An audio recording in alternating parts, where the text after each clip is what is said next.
j'espère que vous allez bien. Bienvenue dans ce nouvel épisode de notre podcast. Aujourd'hui, on va vous parler de notre parcours scolaire, de notre travail actuel et de tout ce qui va autour. Célia, du coup, est-ce que tu peux expliquer ce que tu as fait après le lycée ? Après le lycée, j'ai commencé par une fac de droit et puis je me suis orientée vers du marché de l'art. Et après le marché de l'art, j'ai voulu me spécialiser toujours dans la culture et toujours dans l'art. J'ai voulu me spécialiser en communication où là je fais du coup ma dernière année en master. Dans le monde de l'art, j'ai toujours fait des alternances. Et du coup, j'ai toujours touché un peu au monde du travail et puis même j'ai travaillé aussi à côté. Donc voilà, j'ai fait pas mal d'alternances en galerie d'art, en atelier d'artiste. Et là, cette année, je me suis un peu challengée, entre guillemets, j'avais envie de toucher un peu à autre chose. Du coup, je me suis dirigée vers la production visuelle. Et pour le coup, je travaille dans une entreprise qui fait tous les décors, tous les accessoires de la construction, de tout ce qui est plateau télé, digitaux. Enfin, vraiment, c'est un gros monde, même des expositions. Enfin, du coup, c'est hyper impressionnant. Ça reste dans le monde de la culture. Ouais, c'est ce que j'allais dire, ça reste dans le monde de l'art. Ouais, complètement. Ok. Et voilà. Combien de temps tu as fait du droit ? Pourquoi tu as fait du droit ? Est-ce que c'est parce que ça te plaisait à la base ? Enfin, pourquoi tu as fait ça avant de faire ce que tu fais aujourd'hui ? Alors, moi, j'ai toujours voulu faire de l'art, peu importe que ce soit en tant qu'artiste ou travailler dedans. Mais mes parents n'étaient pas trop ouverts à cette chose. Du coup, je me suis dirigée vers le droit. J'ai fait 3 ans de droit. Mais du coup, tu as fait du droit pour plaire ? Enfin, pour plaire. Ouais, pour plaire à mes parents, pour vraiment... Parce que eux voulaient Après, que tu fasses ça, quoi. Enfin, c'est ça, en fait. Toute petite, j'ai toujours voulu faire de l'art. Ça a toujours été un truc que j'ai voulu faire. Mes parents n'étaient pas du tout ouverts à cette idée. Et après, vu que mes parents n'étaient pas ouverts à cette idée, je me suis dit... Bon, why not faire du droit pour faire commissaire-priseur, qui est quand même un rapport avec de l'art, mais où il te faut du droit. Donc je me suis dit, bon, moi je vais faire ça. Et arrivé dans le marché de l'art, je me suis dit, en fait, commissaire-priseur, j'ai pas du tout envie de faire ça. Ouais, je comprends. Et en plus de ça, après, j'ai commencé le tatouage, donc c'est pareil, un autre travail en plus dans ma vie. Donc voilà, mais ouais, à la base, ça me correspondait pas du tout. C'était vraiment. Je m'étais un peu ancrée cette idée parce que mes parents ne voulaient pas que je fasse, entre guillemets, autre chose et qui me disaient tout le temps, le droit, ça t'ouvre plein de portes. Donc ce qui est vrai. Ok. Du coup, moi, après mon bac, j'ai été dans une école de commerce spécialisée dans la mode et le luxe à Paris. J'ai fait 5 ans là-bas. Et en fait, ce que j'aimais bien dans cette école, c'était que c'était une école de commerce. Après, spécialisée dans la mode et le luxe, mais c'était quand même une école assez globale. Genre, on avait des matières, on avait communication, marketing, finance, comptabilité. Enfin, tu vois, on avait plein de choses. Et on avait des matières plus spécifiques à la mode, histoire de la mode, on avait histoire du design. Qu'est-ce qui a fait qu'à la sortie du lycée, tu as voulu faire ça ? Est-ce que tu avais postulé dans plusieurs écoles de mode ou en pas fait, que mode, ma dernière année de lycée, je me suis mis dans la tête que je voulais faire absolument que de la mode, c'était ça ou rien d'autre. Et en fait, vu que j'ai déménagé en Normandie, j'étais que à 2 heures de Paris. Sauf que si j'étais restée en Bourgogne, le plus simple pour moi, ça aurait été d'aller à Lyon. Parce que c'était à côté, puis c'est quand même une grande ville. Mais du coup, là, le fait d'être en Normandie, j'étais trop contente parce que j'avais une excuse pour aller à Paris. Parce que étudier la mode à Caen, bof. Et en fait, j'ai une copine qui m'a parlé de cette école. Elle m'a dit, moi j'ai trop envie de faire cette école, c'est l'école de Léna Situation. À l'époque, c'était l'école de Léna Situation. Et du coup, je suis allée aux portes ouvertes. Je suis allée aux portes ouvertes de Moda Domanier, ça s'appelait à l'époque. Maintenant, c'est IHG Luxury Management. Et je suis allée aussi à l'époque aux portes ouvertes de... C'est pas S-Mode, mais en fait, c'est la partie marketing, communication, commerce de S-Mode. Et du coup, j'ai fait les 2 portes ouvertes. Et en fait, j'ai choisi Moda Domanier parce qu'ils proposaient un semestre à l'étranger. Oui, le fameux à New York. Pendant la 3e année d'école. Soit New York, soit Dubaï, soit Milan. Bref, moi je suis clairement allée dans cette école pour ça, parce qu'il y avait ça et que ça avait l'air incroyable de passer 6 mois à New York. Et ça m'est passé sous le nez. Mais bon, sujet sensible. Mais du coup, voilà. Et pourquoi j'ai fait une école de commerce dans la mode. Et pourquoi dans la mode ? Parce qu'en fait, j'avais 15 ans au lycée, quand je suis rentrée au lycée, je me suis dit, qu'est-ce que je veux faire plus tard ? Et franchement, au début, je ne savais tellement pas. Et en fait, je me suis dit, j'aime bien la mode, j'aime bien les vêtements, j'aime bien m'habiller, pourquoi pas faire une école de mode ?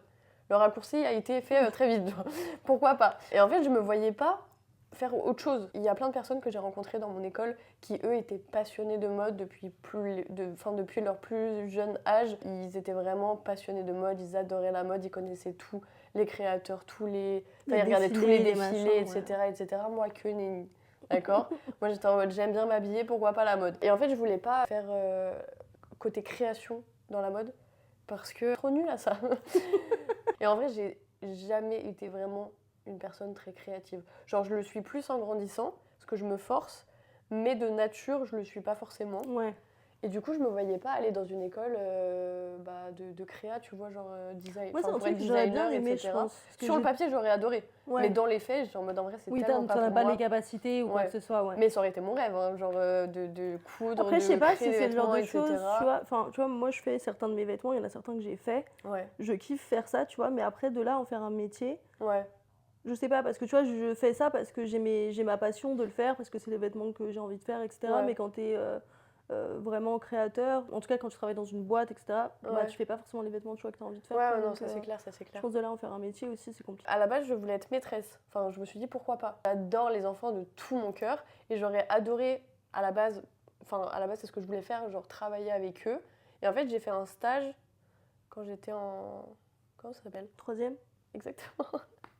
Quand j'étais en 3e, j'ai fait un stage dans une école primaire. J'ai kiffé. Mais je me suis dit, j'ai trop la flemme de faire des études pour apprendre à des petits à lire et à écrire. Genre, je me voyais pas faire ça. Et en fait, genre, j'ai eu ce déclic quand j'ai fait mon stage. Parce qu'avant, c'est vraiment que ce que je voulais faire. Je voulais être maîtresse. Et après, du coup, j'ai remis toute ma vie en question. En mode, je veux plus être maîtresse, qu'est-ce que je fais ? Qu'est-ce que je fais ? Et en fait, c'est là que j'ai fait le raccourci de j'aime la mode, pourquoi pas travailler dans la mode, tu vois. Et en fait, le truc que j'ai bien aimé dans la mode, c'est qu'il y a tellement de choses, tu peux faire tellement de trucs. Ouais. Et genre, mon école ouvrait à plein de métiers différents. Quand t'es pas encore dans les études, en fait, tu sais pas tous les métiers que t'as. Et genre, on te demande qu'est-ce que tu veux faire plus tard. Dès que tu dois trouver. Ouais, dès que t'es petit, c'est vrai qu'on te demande, c'est un problème en France d'avoir, depuis même de faire des études, de te dire il faut faire des études, mais tu sais pas dans quoi, parce que, en fait, on t'ouvre pas du tout les portes sur les métiers à venir. Allez, ils te font 3 séminaires, t'as un gendarme qui vient, l'armée de l'air qui vient, même les forums des métiers, faut vraiment déjà s'y déplacer, puis quand t'es au lycée, c'est pas la chose auquel tu te dis, bon, allez, je vais aller au forum des métiers parce que je sais pas quoi faire de ma vie, quoi. Donc, ouais. Mais c'est dur de savoir... Puis c'est dur aussi de savoir de se cantonner, entre guillemets, à un métier qui va durer toute ta vie. La question de, justement, est-ce que tu as envie de bien gagner dans ta vie ou de faire un métier de passion ? Est-ce que tu aimes le travail que tu fais aujourd'hui ? Et totalement. Explique-nous ce que tu fais. Totalement. Du coup, comme je l'ai dit, je travaille dans une boîte qui fait tout ce qui est décor, construction, accessoirisation, je vais détailler un peu plus de ce qui est plateau télé. On fait pour le digital, donc pour tout ce qui est youtubeur, genre influenceur, etc. Okay. On fait pour des expositions, on fait aussi pour des événements. Pour un peu expliquer, pour les plateaux télé, on fait vraiment genre toutes les chaînes de la quotidienne, quasiment on est dessus. C'est une folie, vraiment, on travaille avec énormément de personnes. Et moi, je suis en charge de toute la communication. Littéralement, je suis toute seule dans tous les travaux, je pense tous les jobs en général, tu as vraiment une équipe comme dans tous les groupes, dans toutes les sociétés. Et moi, non, je suis toute seule. Okay. Et du coup, je m'occupe vraiment que ce soit la com, réseaux sociaux, un peu tout ce qui est mailing aussi, tout ce qui est même graphisme pour certaines choses. Ouais, là, justement, je suis en train de créer le nouveau site internet. Okay.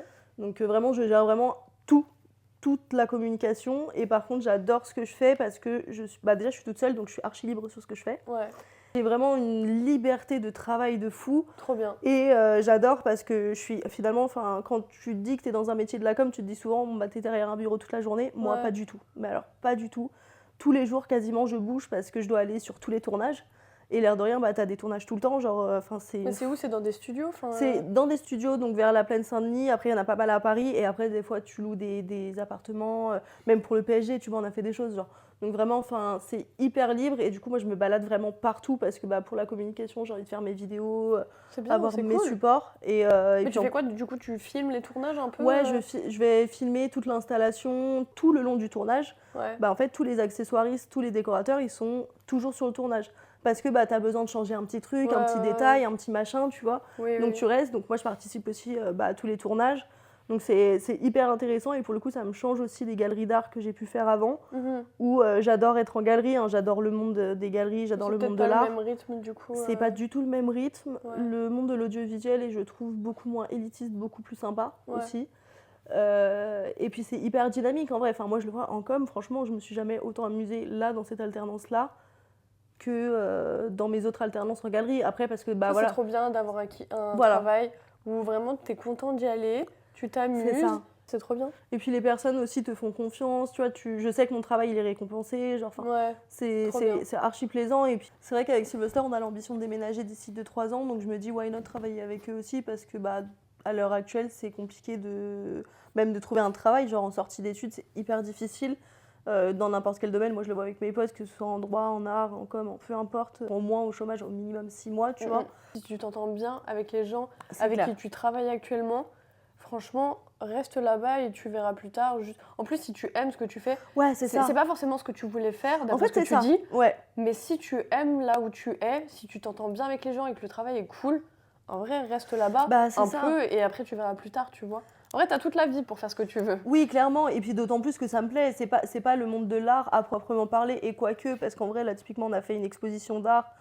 Donc j'ai adoré travailler sur ce projet. En fait, ça reste tellement énorme aussi comme... en vrai, comme... C'est pas un groupe, mais comme catégorie d'art, on va dire, que ce soit le cinéma, les tournages en règle générale. Mais c'est vrai que puis même retrouver des gens, qu'est-ce qui me dit que je vais retrouver des gens qui vont être aussi sympas dans une autre entreprise, que je vais autant adorer le travail, et même la frustration d'être freinée sur la communication. Moi, c'est ce que je vivais dans mon ancienne alternance, que j'ai adoré. Mais j'étais archi frustrée parce qu'il y avait des montages où je ne pouvais pas faire ce que je voulais, il y avait des choses... c'est hyper frustrant en vrai quand tu es créative et qu'on te bride sur ce que tu veux faire. C'est clair. Alors que là, je vis pas du tout. Là, c'est plutôt tout l'inverse. Je fais vraiment ce que je veux. Donc, ça, c'est trop bien. Ouais, franchement, c'est pas mal, quoi. Puis pour l'avoir vécu, j'ai fait une alternance dans une boîte de prod. J'aimais beaucoup ce que je faisais. Mais genre, mon boss, je le détestais. Et j'allais au travail la boule au ventre. Et franchement, c'est pas fun. Je conseille pas. Ah oui, moi, je l'ai eu à ma toute première alternance, pour le coup, ça aussi, la boule au ventre, à vivre. Et franchement, si t'es avec des gens... quoi. Si tu travailles avec des gens avec qui tu t'entends bien et que t'aimes bien aller au taf parce que justement il y a ces personnes, franchement, reste là-bas. Reste là-bas et tu verras plus tard. Moi, je suis en CDI, ça fait 2 ans. Je suis agent de mannequin, ça s'appelle bookeuse. Et en fait, mon travail, c'est de booker. Et moi, je travaille uniquement pour les hommes. J'ai parlé avec des personnes qui travaillent à la femme. Elles me disent que j'ai beaucoup de chance de travailler avec les hommes. Ça m'étonne parce qu'on a des mannequins qui sont chiants, mais on n'en a aucun qui est méchant. Et en vrai, il n'y en a pas beaucoup des chiants. C'est genre ceux qui sont mannequins depuis 10 ans, qui ont l'habitude et qui nous font chier. Qui prennent un peu la grosse tête. Mais franchement, combien de messages de mes mannequins je reçois en mode merci, t'es la meilleure, merci pour tout ce que tu fais, etc. Genre, j'adore. Ils sont tous trop mignons. Et en fait, moi, mon travail, du coup, c'est de booker, c'est-à-dire qu'on travaille avec des clients qui vont nous envoyer leur brief. Ils vont nous dire, nous, pour cette campagne, on recherche un mec entre 25 et 35 ans, brun, avec un beau corps, des abdos, etc. Moi, je vais leur proposer des garçons qui peuvent ressembler aux mecs qui veulent pour leur brief. Donc, je vais leur proposer. Ils vont me dire, moi, je veux ce garçon, je veux ce garçon. Je vais devoir checker leur disponibilité, négocier ou pas le rate, mais souvent, je dois le négocier. Voir avec l'agence mère, parce qu'on n'est pas forcément agence mère. L'agence mère, c'est l'agence... l'agence mère, c'est genre c'est sa maman. C'est vraiment celle qui s'occupe de tout du garçon. Et en fait, je suis obligée de demander aux agences mères des garçons s'ils sont bien dispo et intéressés par le projet. Ils me disent que oui. Souvent, le client me demande plus de matériel, c'est-à-dire des polas, des vidéos où il se présente mais dynamique, etc. Donc, je dois demander aux garçons de m'envoyer faire les vidéos. Ouais. Voilà, des rendez-vous pour faire une manicure si besoin, etc. Aller chez le coiffeur, Et ensuite, je dois m'occuper d'envoyer les factures. Genre, ils ont pris un taxi tout seul. Les notes de frais, etc. Voilà, exactement. Ouais. Je dois m'occuper de tout ça. Je dois envoyer le contrat. Enfin bref, mon travail, c'est ça. Toute la production derrière, en fait. En fait, je gère le projet un peu de A à Z. Et en fait, ce que j'aime bien, c'est que dans les faits, toutes mes missions sont les mêmes. Mais c'est toujours différent parce que c'est mais je ne passe pas jamais 2 journées qui sont pareilles. Et ça, j'adore. Et en plus de ça, je n'ai jamais travaillé de ma vie. J'ai fait 2 alternances et des stages. Je n'ai jamais rencontré des personnes aussi gentilles que les personnes avec lesquelles je travaille actuellement. Genre, mon manager, c'est le mec le plus gentil et le plus formateur. En fait, il t'explique tout, mais ultra gentiment. Et genre, moi, quand je suis arrivée, Genre, j'ai dû faire 2-3 erreurs, tu vois. Et en fait, j'avais la boule au ventre quand je faisais une erreur, parce que dans mes anciennes alternances, tu te faisais engueuler, je me c'était la faisais mort. démarrer alors que j'avais fait un petit truc. Alors qu'en plus, en alternance, t'es censé apprendre. T'es censé apprendre, donc c'est le but de faire CDI, des erreurs. d'accord, Voilà. t'es là, tu connais. Alternance, t'es censé apprendre, on m'apprenait rien du tout, et dès que je faisais une bêtise, genre, on me criait dessus. Et alors que lui, genre, franchement, il est en mode, écoute, la prochaine fois, tu feras ça comme ça, c'est pas grave. Juste la prochaine fois, tu feras mieux, Mais au moins, il pas, a un bon management, quoi. Il a un très très bon management. Au moins, c'est un bon manager. Et j'adore les gens avec qui je travaille. Je suis contente d'aller travailler. En plus, j'adore vraiment le taf que je fais. J'ai toujours voulu travailler dans la mode. J'ai jamais pensé à être agent de mannequin. Ça, vraiment... Et en fait, un jour, je suis tombée sur cette annonce et j'étais en mode, mais pourquoi pas, finalement, ça pourrait grave me plaire. Et j'adore. Alors que j'avais jamais c'est trop bien pensé parce que à faire ça. Et puis même, t'avais pas en soi pas les... Enfin, c'est pas que t'avais pas les capacités, mais t'avais jamais fait ça, donc t'es vraiment rentrée dans un nouveau truc, quoi. Ouais, carrément. J'étais en mode, bon, il y a un peu de prod. Moi, j'ai toujours voulu bosser dans la mode. Là, je suis clairement dans la mode. Fashion Week, je les bouffe comme ça, là. Puis même, en vrai, c'est bien aussi parce que l'air d'un, ils t'ont aussi laissé ta chance à quelqu'un qui était archi novice aussi. C'est clair. Donc en vrai, ça donne aussi de l'espoir de se dire que même à l'heure actuelle, t'as quand même certaines boîtes dans n'importe quel domaine, parce qu'on dit toujours aussi que la mode, le luxe, c'est hyper élitiste, hyper dur d'y rentrer. Et finalement, t'as quand même certaines boîtes qui t'ouvrent les portes là-dessus. Donc en vrai, c'est bien. Et en fait, genre, je suis la seule de mes collègues qui a fait des études dans la mode. Ma collègue a fait 8 ans de médecine. Elle a été médecin avant d'être agent de mannequin. Et les 3 autres avec qui je travaille n'ont pas fait d'études. Enfin, ils ont dû faire des études, mais pas du tout dans la mode. Et en fait, vraiment, quand je suis arrivée, on m'a dit, mais en fait, je pense que tu es trop qualifiée pour ce poste. Est-ce que tu veux vraiment travailler avec nous ? Je t'en dis, mais oui, en fait, genre, je suis trop qualifiée, mais personne ne me prend. Donc, si vous me prenez pas, je fais quoi ? En fait, c'est abusé comment, à Paris, je dis Paris parce que je connais que ça, mais genre le nombre d'entreprises qui te disent, désolé, tu es trop qualifiée pour ce poste, on va pas te prendre. Mais c'est un truc de fou quand même. T'es trop qualifiée ou pas assez ? Oui, c'est clair. Ça ne m'en parle pas, le nombre de fois on me l'a dit aussi. Genre même pour les travails un peu alimentaires, genre d'été, le nombre de fois on m'a dit mais vu les études que tu as faites, tu vas pas t'ennuyer à faire ce travail. Si je viens là, je postule, c'est que j'ai envie de le faire en fait. Voilà, genre j'ai envie de le faire, quoi. Non, mais ouais, je comprends. Mais ça c'est bien en vrai qu'on ait des métiers où on se sent bien dedans. Mais après, tu vois, moi j'ai ce truc quand même, je sais pas si toi ça te fera ça, de me dire, je sais pas si... En fait, je m'ouvre beaucoup de portes parce que je sais pas si j'ai envie de me cantonner à un seul métier. Parce qu'à côté, tu vois, il y a le tatouage aussi. J'avoue que moi, j'aimerais bien quand même... en fait, je suis d'accord avec toi. Genre, je trouve ça, pas dommage, mais quand même dommage de vivre autant d'années, j'espère, et de faire juste la même chose dans ta vie, tu vois. Après, ça dépend de ton travail. Et moi, pour l'instant, je me lasse pas du tout. Parce que comme je te dis, mes missions sont assez les mêmes, mais mes journées se ressemblent pas. Et en plus, avec mon travail, j'ai eu l'occasion de voyager, ce qui est trop cool. Je m'entends bien avec les gens avec qui je suis. Je fais un taf que en fait, j'ai toujours voulu faire. Et finalement, je suis enfin dedans. Je pense que plus tard, il y a moyen que je me dise, est-ce que je testerais pas autre chose ? Étant donné en plus que j'ai fait des études qui me permettent de faire plusieurs choses, pour l'instant, j'ai pas envie de partir. Mais plus tard, j'en sais rien. Parce que je suis d'accord avec toi, c'est... Enfin, tu peux faire plein de choses en fait. C'est ça. En vrai, moi j'ai envie. Moi je suis encore dans le truc où en vrai je sais pas vraiment réellement ce que j'ai envie de faire après, tu vois. Tu veux faire quoi plus tard ? Voilà, exactement. Je sais pas. Je ne sais pas. Genre j'ai ce truc où je sais que oui, j'ai envie, pourquoi pas de faire 1 ou 2 ans, tu vois, là où je travaille. Mais après, je sais que j'ai envie d'ouvrir ma boutique de tatouage, partir à l'étranger et l'ouvrir, tu vois, faire un peu de tatouage. Et en vrai, dans le tatouage, tu as besoin de communication, donc communiquer dessus, faire de la freelance, tu vois, en plus. Enfin, tu vois, m'ouvrir à plein de choses. Et en même temps, moi, dans mon rêve, vraiment, ce serait, tu vois, de faire une sorte de concept entre galerie d'art et tattoo shop, tu vois. Tu m'en as déjà parlé. Et ça, c'est vraiment un truc où je me dis, ça, j'ai trop envie de le faire. Et ce serait vraiment, entre guillemets, le goal, genre, de pouvoir faire vraiment le côté concept store complet, donc hyper dynamique, qui change. Et t'as besoin de plein de choses, donc en vrai... En fait, là, toi, à la différence de moi, c'est que toi, t'as un autre travail à côté, une autre passion. Et t'as déjà quand même un projet de vie, en fait. Tu sais ce que tu veux faire. Juste, tu sais pas quand tu vas le faire, tu sais pas comment tu vas le faire, mais t'as quand même envie de faire ça. Ce goal, alors que moi, genre, mon goal, c'était de travailler dans la mode. J'y suis. Dans la mode, et en fait, mon goal, ce serait de juste voyager...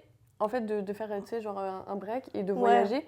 Mais j'ai pas d'autres métiers de rêve. Et t'aimerais pas un jour quand même ouvrir, je sais pas, ton agence de mannequin ou quoi que ce soit, tu vois? Ma maman, elle m'en parle des fois, mais en fait, je me dis, je sais pas. Pas pour l'instant. Parce qu'en fait, là, mon objectif de vie, si je change pas d'avis entre-temps, c'est rester dans cette agence, apprendre encore mieux à parler anglais, faire la même chose, agent de mannequin, à l'étranger, genre New York, pas Londres, mais bref, une grande ville. Et après, je verrai ce que je fais de ma vie. Mais pour l'instant, c'est mon projet, c'est ça, mais pas maintenant. J'ai envie de... En fait, j'apprends tout le temps des nouvelles choses. Et j'ai envie d'apprendre. Et quand j'ai l'impression que je peux plus rien apprendre, bah, je fais ça à l'étranger et après, je verrai ce que je fais, tu vois. Mais c'est pas pressé. C'est genre mon objectif de vie, mais sur le long terme. Cet épisode est maintenant terminé. J'espère qu'il vous aura plu. N'hésitez pas à commenter et liker. Et abonnez-vous. Abonnez-vous. Bisous.